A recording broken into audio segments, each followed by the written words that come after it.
Bi le 29 décembre 2019 nga foli be mo conscient bela jali. Foli temelen ko fe ka boy no anga ni video kono kuma bena na boli fan jumene kan. O de ye Noël ani 31 décembre fete likoy. Karamogo munu be no nu be silamaya dine nya fo mo nyana ni anku ma ko dine nya mo. Olu do sorola munu ya yira ka fo ko silamaya la ate be silamaya ka Noël fete. O silamaya kele ina ko ate ben silamaya ka 31 décembre fete.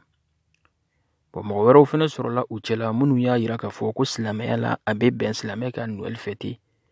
O silamaya kele ina ko abe ben silamaya ka 31 décembre fete.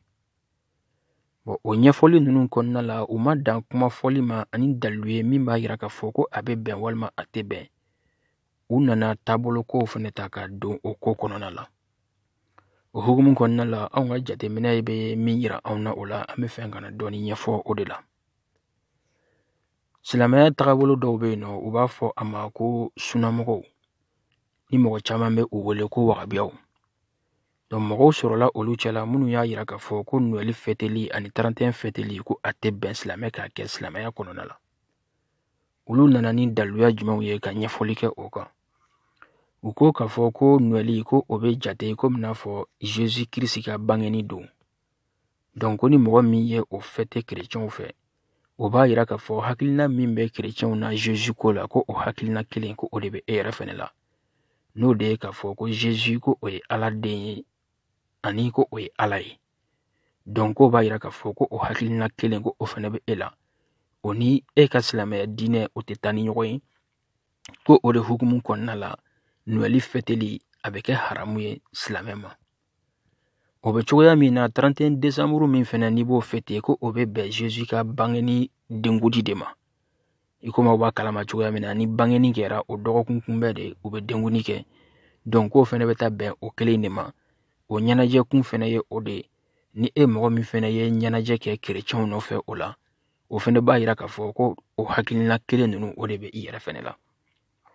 Donc ko o hukumu de kɔnɔna la ko a tɛ bɛn togosi la silamɛ ka nisɔndiya Noël don ka fɛti kɛ. Ko n'i y'o kɛ o b'a yira ka fɔ ko e yɛrɛ sɔnna ma ko Jésus ye Ala den ye wa ko Ala den bangena Noël don. Astaghfirullah Ala ka yafa ma. O be cogoya kelen min na ko ni i nisɔndiyara 31 décembre fɛnɛ don ka fɛti kɛ o fɛnɛ ko kelen bɛ o de yira ko e yɛrɛ fɛnɛ sɔnna ma ko Ala den ka denguni ye o don ye n'o ye 31 décembre ye. Toujours astaghfirullah Ala ka yafa ma. Ko o ko nunu filɛ nin o ni e ka diinɛ taabolo tɛ taa ni ɲɔgɔn ye. Sabula e ka silamɛya diinɛ o y'a yira ka fɔ den ti Ala fɛ jɛɲɔgɔn ti Ala la. Wa an kuntigi Muhamadu sallallahu alaihi wasallam o y'a ka ciden sanuman ye o y'a ka ciden laban ye. Donc o hakilina nunu ani chrétienw ka hakilina o tɛ taa ni ɲɔgɔn ye. Donc o hukumu kama e man ka nisɔndiya ni o bangeni ye. E man ka nisɔndiya ni o ka denguni ye. Ka d'a kan hakilina minnu bɛ a kɔfɛ o bɛ hakilinaw yira hakilina minnu bɛ a yira ka fɔ ko den bi Ala fɛ. Bon n'an ye kow ta ka jate minɛ ne ma se ka min faamu o ko la. Ni olu ye ko fɔ o fɔcogo la tentɔ i bɛna n'a ye o sunamɔgɔ kelenw ka kumakan dɔw bɛ yen nɔ an'u ka kɛwale dɔw bɛ yen nɔ o ni nin ko kɛcogo ni a fɔcogo bɛ fɔ ɲɔgɔn kɔ. O ye jumɛn ye olu kelenw ko mawludi kɛli ko o fɛnɛ ye haramu ye silamɛya kɔnɔna la. Ni aw ko ni nisɔndiyara ni Jésus ka bangeni ye ani Jésus ka denguni ye o ni silamɛya taabolo tɛ taa ni ɲɔgɔn ye. Parce que ŋaniya min bɛ o kɔfɛ o ye Ala den ye Jésus ye. Donc o kama a ti bɛn. Mais mawludi fêteli la mawludi o tɛ Jésus ka bangeni ye o tɛ Jésus ka denguni ye. O ye kira sallallahu alaihi wasallam o ye o ka denguni ani o ka bangeni de ye. Donc silamɛ minnu bɛ nisɔndiya ni o ye olu silamɛw bɛ nisɔndiya ni ŋaniya ye ŋaniya min ye kira ka ciden sanuman bange don ani kira ka ciden sanuman ka dengudi don olu bɛ nisɔndiya ni o ŋaniya de. Olu tɛ nisɔndiya ni ŋaniya ye ŋaniya min ye ko kira ye Ala den ye astaghfirullah. Donc mun bɛ taa o kɛ haramu ye o yɔrɔ la yen nɔ. O yɔrɔw de la ma se ka o de faamuya. N'i ye kow ta ka jate minɛ a fɔlen don k'a fɔ ko kira bangeni a kɛra nɛɛma ye diɲɛ n'a kɔnɔfɛn bɛɛ lajɛlen de ma. Donc ni mɔgɔ min ko o min kɛra nɛɛma ye e ma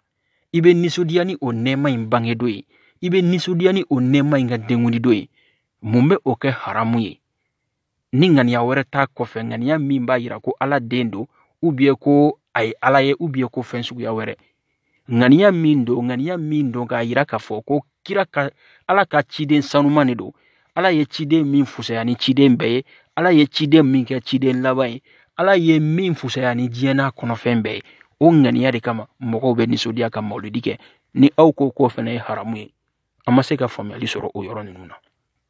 donc n'u bɛ se ka walawalaliba kɛ o la u bɔra ka misaliya min di sisan nɔ 31 décembre ni Noël ta la parce que ŋaniya dɔ de bɛ o kɔfɛ ŋaniya min b'a yira ko Jésus ye ala den ye ou bien ŋaniya min b'a yira ko Jésus ye ala ye mais mawludi ta la ne m'a mɛn fɔlɔ mɔgɔ bɛ mawludi fêter k'u y'a fêter ni ŋaniya ye ŋaniya min b'a yira ko kira ye ala den ye ou bien ko kira ye ala ye ne m'o ye a si ka ŋaniyaw kɔnɔna la mais aw ko o fɛnɛ ti bɛn o yɔrɔw la an ma se ka faamuyali sɔrɔ o la n'u bɛ se ka walawalali kɛ an ye o ko ninnu na a bɛ bɛn an ma kosɛbɛ kosɛbɛ a bɛ ja an ye fo k'a dan tɛmɛ n'an bɔra o yɔrɔ la minnu fɛnɛ bɛ yen nɔ ni olu tɛ sunnamɔgɔw ye ni olu dɔw y'a yira k'a fɔ ko silamɛya la ko a bɛ bɛn silamɛ ka nisɔndiya Noël don ka fɛti kɛ ani o silamɛya kelen in na ko a bɛ bɛn silamɛ ka nisɔndiya 31 décembre don ka fɛti kɛ ka da kan ko Noël o ye Jésus Christ bangedon de Jésus Christ silamɛya la o ye Nabila Isa de ale fana ye kira ye ala ye min ci ka kɔn an kuntigi Muhammadu sallallahu alaihi wasallam ɲɛ donc ko ni i nisɔndiyara ala ka kira dɔ bangedon ko baasi foyi tɛ o la ko o yɛrɛ ka ɲi kosɛbɛ wa min ye 31 décembre fana ye o bɛ bɛn a ka denkudi dɔ ma ko ni nisɔndiyara kira dɔ fana ka denkudi don na ko o fana ye ko ye ko min bɛ bɛn ko o kan ka kɛ an bɛ min fɔ olu tigilamɔgɔw yɛrɛ fana ɲɛna ni olu fana bɛ ka kuma fɔ ni o ŋaniya ye ko a bɛ fêter ka da kan ko ala ka kira dɔ de don olu bɛ mawludi kɛ kɛcogo min na n'o ye kira Muhammadu sallallahu alaihi wasallam ye o ka bangeni don ni a denkudi u bɛ o don na ɲɛnamaya cogoya mun na misiri kɔnɔnaw la wajuliw la wurudiw la nanfilaseliw la ani balontan tɛrɛnbaw kan est-ce olu bɛ Nabila Isa ta ka o ɲɛnamaya o cogo la ten wa est-ce Noël la u bɛ o kuranɛ kalanba ninnu kɛ wa u bɛ o wurudiba ninnu kɛ wa u bɛ o nanfilaseliba ninnu kɛ wa u bɛ o jama ɲɛnajɛba ninnu u b'a organiser balontan tɛrɛnba ninnu kan o cogo la ten wa an ma olu fana ye o la est-ce u bɛ k'a fɔ ko mɔgɔ minnu k'a fêter ko baasi tɛ a la olu bɛ a tigilamɔgɔ jɔnniw ye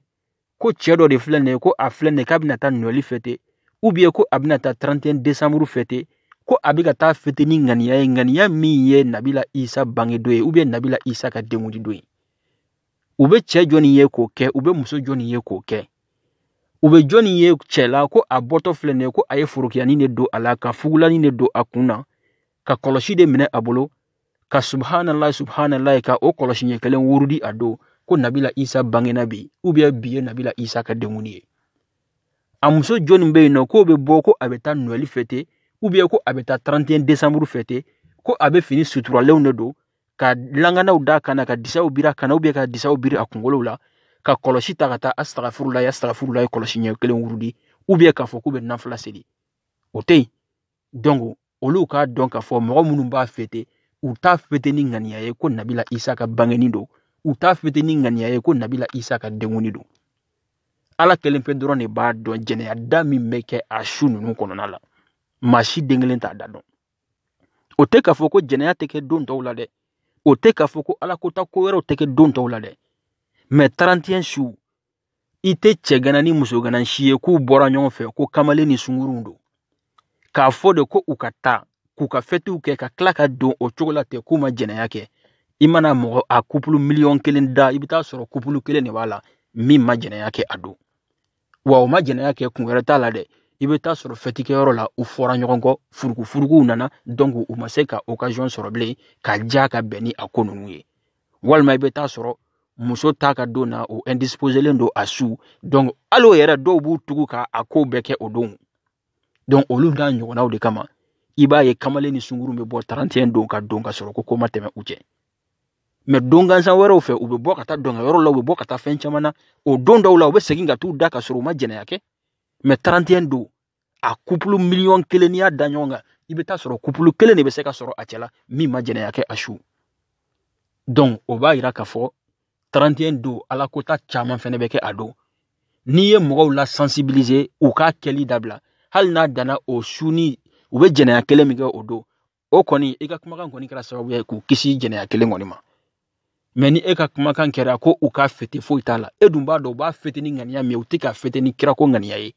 u tɛ ka fete k'a fɔ dɔrɔn ko kira dɔ bangedon ye bi ye n bɛna fete o de kama kira dɔ fɛn ye nin ye n b'a fete o kama wa hali n'o bɛ kɛ o fete togo ani u bɛ ka fete cogoya min na kelenw tɛ aw karamɔgɔ minnu yɛrɛ fɛnɛ bɛ k'a fɔ ko k'a fete ko fɛn t'a la ko aw ka kira don aw ma deli k'a la ɲɛnamaya ye ko min na fɔ aw bɛ kira Muhamadu sallallahu alaihi wasallam ta ɲɛnamaya cogoya min na donc mun fɛnɛ kama o danfaraw aw bɛ ka o kɛ n'aw fɛnɛ bɛ se ka o ɲɛfɔ an ɲɛna an k'o faamu an k'o dɔn o fɛnɛ bɛ faamu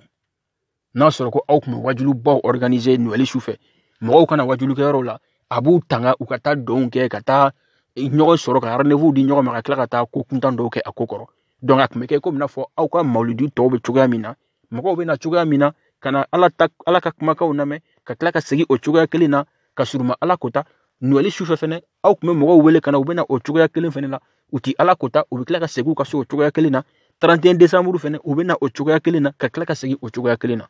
mais n'a ma kɛ ten k'a fɔ a ye taa aw kana ala kota dɔrɔn bɛɛ dun b'a dɔn k'a fɔ n'u ye ɲɔgɔn sɔrɔ yen nɔ ala kota kow de bɛ kɛ yen nɔ donc hali bi an bɛ ɲininkali kɛ mun kama olu fɛnɛ bɛ o danfaraw don olu ni ɲɔgɔn cɛ an ma se ka o yɔrɔ fɛnɛ faamu ni olu fɛnɛ bɛ se ka ɲɛfɔli kɛ an ye o la an ka se k'o faamu parce que diinɛ ko in filɛ nin Mali la u kɛlen don ka ko caman de yɛlɛma ka kɛ tagabolo ko ye ni nin bɔra ka kuma dɔ fɔ ou bien ni nin ye ko dɔ kɛ komi ale ni ne tɛ tagabolo kelen na n bɛ bɔ k'a ka kuma kɔ kari n bɛ bɔ k'a ka ko lagosi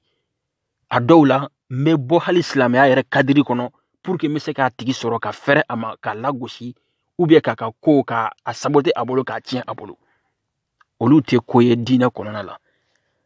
an b'a ɲini u fɛ olu minnu ye diinɛ lasebagaw ye olu minnu ye diinɛ ɲɛmɔgɔw ye ni nin n'a ɲɔgɔnna ko sugu bɛ yen nɔ u ka debaw yɛrɛ organiser ka na sigi k'a ɲɛfɔ dalilu min bɛ min bolo o k'o fɔ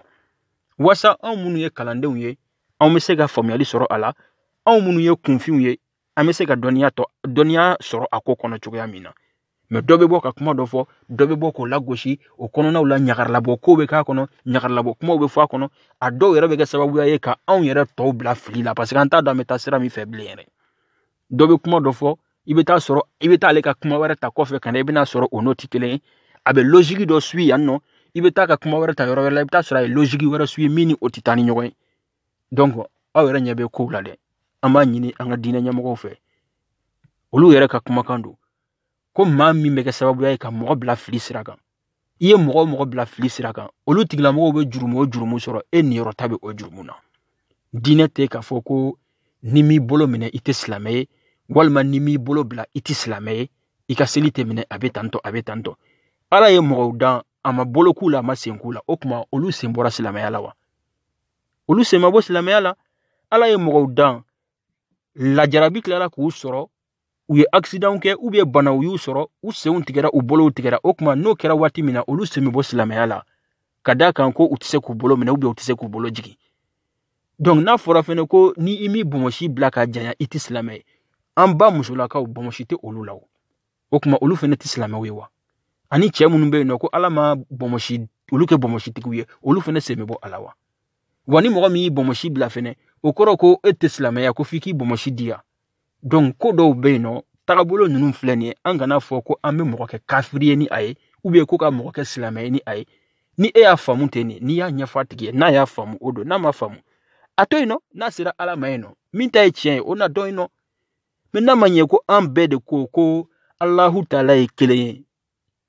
filanan tɛ ala min na ko an dalen don o la ko bɛ an dusukun na an ko an kuntigi muhamadu sallallahu alaihi wasallam o y'a ka ciden sanumanba ye o y'a ka ciden laban ye wa an bɛɛ bɛ o de nɔfɛ fɛnɛ o ka tila ka bɔ yen nɔ alikuranɛba in o ye alahu taala yɛrɛ ka kumakan de ye an bɛɛ sɔnnen don o fɛnɛ ma ne m'a dɔn an bɛna na ɲɔgɔn kɛlɛ fan min fɛ o hali i ni minnu tɛ diinɛ kelen na i ma olu kɛlɛ min kɛ i ni min bɛ diinɛ kelen na o kɛlɛ de bɛ aw ni ɲɔgɔn cɛ vraiment a gɛlɛyara quoi a gɛlɛyara kuma dɔw la i t'a dɔn yɛrɛ i bɛ taa yɔrɔ min nin b'a fɔ tantɔ nin fɛnɛ b'a fɔ tantɔ ni ala ma hakili ɲuman di mɔgɔ min ma ka sabali di mɔgɔ min ma ka faamuko ɲuman di mɔgɔ min ma ko e nana dɔrɔn ka na bila diinɛ cɛma tantɔ i tɛ taa fan dɔ i yɛrɛ la bilen mais komi depuis i denmisɛnnin maw ni fɛnw na taabolo dɔw bɛ yen nɔ olu ɲɛfɔli ɲɛna silamɛya kɔnɔnaw la i ye fɛn dɔw faamu o de bɛ se k'i lakana k'i bila sira dɔw kan dɔrɔn sinon n'i ko k'i bɛ lamɛnni sugu dɔ de kɛ diinɛ taabolow ni ɲɔgɔn cɛ Mali kɔnɔ i tɛ taa fan dɔ i yɛrɛ la i tɛ taa fan dɔ i yɛrɛ la a dɔw bɛ yen nɔ bi na tellement que ko gɛlɛyalen don olu ni ɲɔgɔn cɛ hali ni olu ye ɲɔgɔn sɔrɔ a dɔw karalen n'o ka kojugu kɛ ɲɔgɔn na ni dun ye ko ta k'a lajɛ waati min ko nana gɛlɛya kira da la sallallahu alaihi wasallam a n'a ka mɔgɔw ala ye kira yamaru k'a fɔ a ka mɔgɔw ye u ka yɔrɔ bila u ka taa yɔrɔ jumɛn u ka t'u kalifa chrétien ɲɛmɔgɔ de la o donni kama chrétien ɲɛmɔgɔ de donna u jigi kɔrɔ parce que u talen u kalifa o la mɔgɔ minnu bilalen don u kɔ u wulila ka t'u nɔfɛ fo yen nɔ ka taa o masakɛba in fɛ yen nɔ chrétien kuntigiba fɛ yen nɔ chrétien kuntigiba banna k'u bɔ k'u di a ma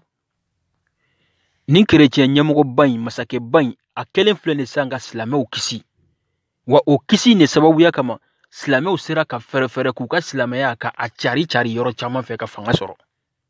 mais ale m'a fɔ ko ne n'u tɛ diinɛ kelen na n'an k'u labila dɛ ale m'o fɔ mais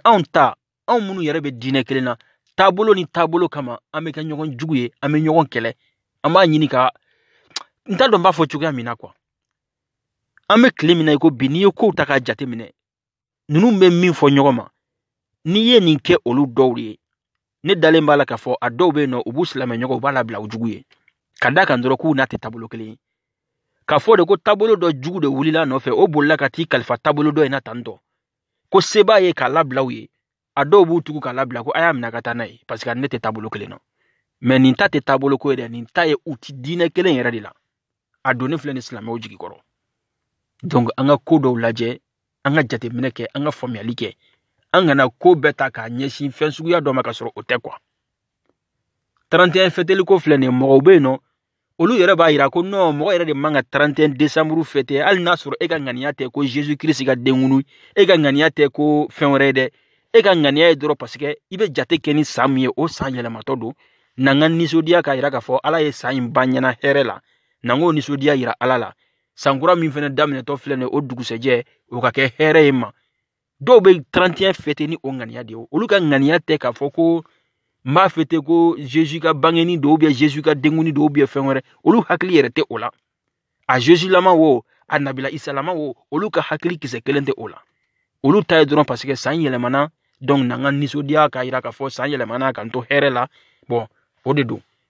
mais dɔw y'a gɛlɛya k'a kɛ hali man ka bonne année bonne heureuse année man ka souhaiter mɔgɔ ye ko ka d'a kan ko chrétien ka san de don dɛ nin bɛ tan tɔ nin bɛ tan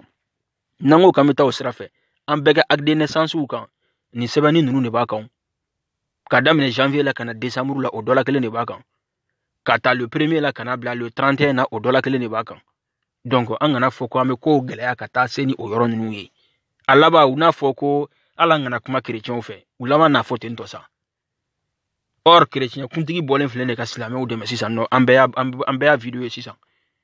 donc kow b'o cogo de la an kana kow gɛlɛya ala kota bɛ kɛ don o don ka sɔrɔ 31 décembre tɛ wa i ye ala kota kɛ diɲɛ waati o waati a jurumu bɛ sɛbɛn i kun i ye ala bato kɛ diɲɛ waati o waati a baraji bɛ sɛbɛn i kun an bɛ mɔgɔw wele ka bɔ jurumu kow ma k'u wele u ka taa baraji kow ma mais an kana fɔ k'an bɛ kow gɛrɛntɛ ka kow bila yɔrɔ dɔw la ka sɔrɔ a ma se o yɔrɔ ninnu na donc ne ka kuma kun ye o ye ko fɔ hakɛto bɛ o la sɔli ala muhamadu